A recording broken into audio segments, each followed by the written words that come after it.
Hi, everybody. This is Gary Dean with Sentiment Timing, and this is our free technical video report for Wednesday, June 26, 2019. Hope you guys are having a great day, and let's get started. Things have gone a little haywire from what our original really preferred pattern that we were looking for with the predictive analytics model. But one thing that I was stressing to members, and I think I even mentioned it last week, is that even though things didn't play out as we were, expecting, the overall time period and expectations don't change, meaning that it's just because we went up and made the new highs, or we got above the 2910, which was our stop on it. It doesn't make things bullish, and that's what I'm going to go over, because I'm reading a lot of different things, and I'm going to just kind of prove my what I'm talking about on it. So this is, I believe I showed you this last time, and this is the 925.18. So we were looking for the top that was in August to do downside into September. Now that didn't play out as planned, but what we did, the actual overall forecast was that we were looking for weakness into year end. So even though we didn't get that top, we did get it. It was just a quick move down, and then they bid it right back up again, and everybody was looking straight up. Sentiment got extremely bullish. The overall the pattern that Woody was looking for as far as the time period and weakness never changed. And you can see how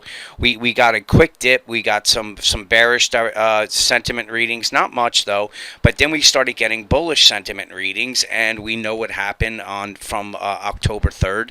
The S&P had the largest drop we've had in over 10 years. So that's really what we're going over right now, is where the market, we didn't expect it to do it. I'm not sure if the market really expected to do what it did.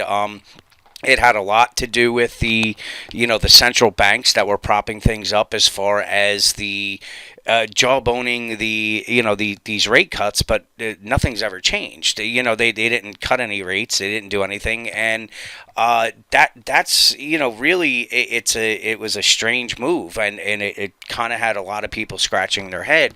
But now I'm seeing certain other people or newsletters or services that are looking for a 600 point rally above where we are for the S&P, and I'm going to give you what their reasoning was, and what I see right now, how I think things are 100% different. So this was what he was saying. Again, he was seeing a relief rally in November. We got a little one, and it was followed by weakness into year end. So this was what we were talking about, 925, where the market was at new highs, and we were looking at the low date, and even though we were looking at this August to be a larger move to the downside, it didn't play out. But again, nothing changed on this. So let's go to where we are now. We know when to expect a low date. Nothing has changed. These are our recent sentiment numbers.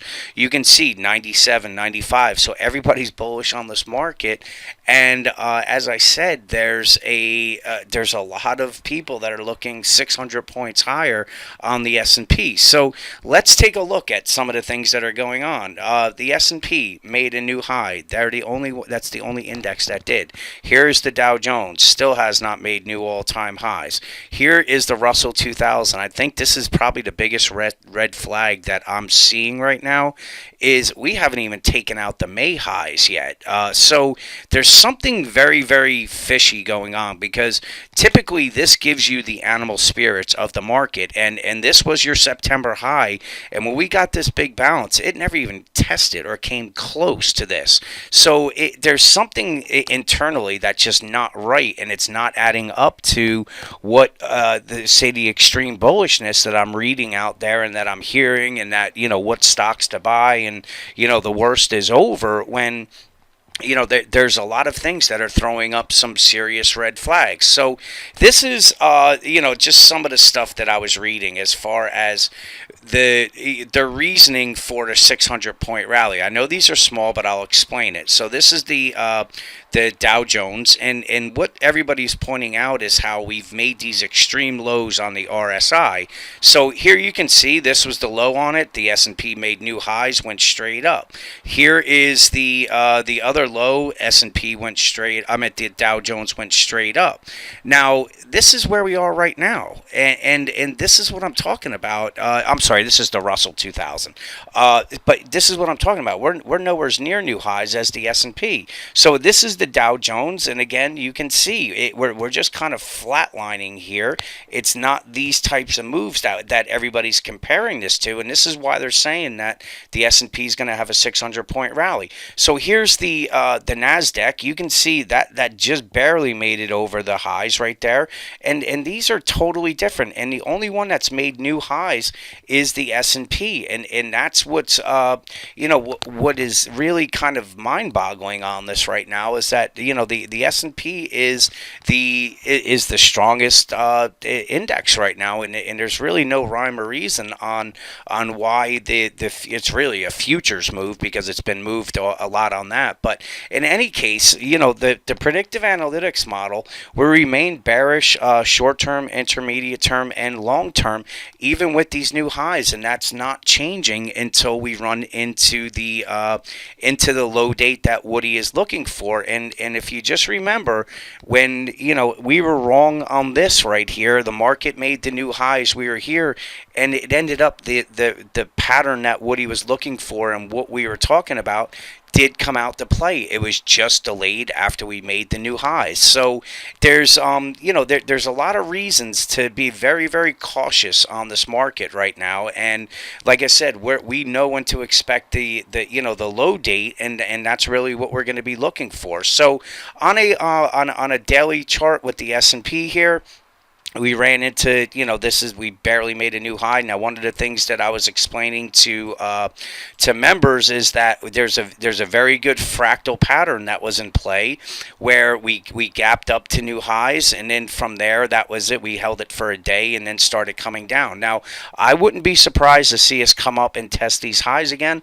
I'm not guaranteeing that, because I do believe that things could also go viral very, very quick. But if we look at the hourly chart, we have the bearish divergences. This is a very important line with the S&P, and really the bears need to get through that. If they do that, I believe that we're going to get a quick move below the 2900. And my target for this right here, we took a short position at the 2960 level, so it was a good one because it was right on that gap up, and that was the gap omen that I was talking about, where I said really the first target's going to be the 2932, and we ended up going through that. So right now my target is going to be the 2800, and we still have some room to go before we get into the oversold levels. So really the bulls need to push it above the 2932.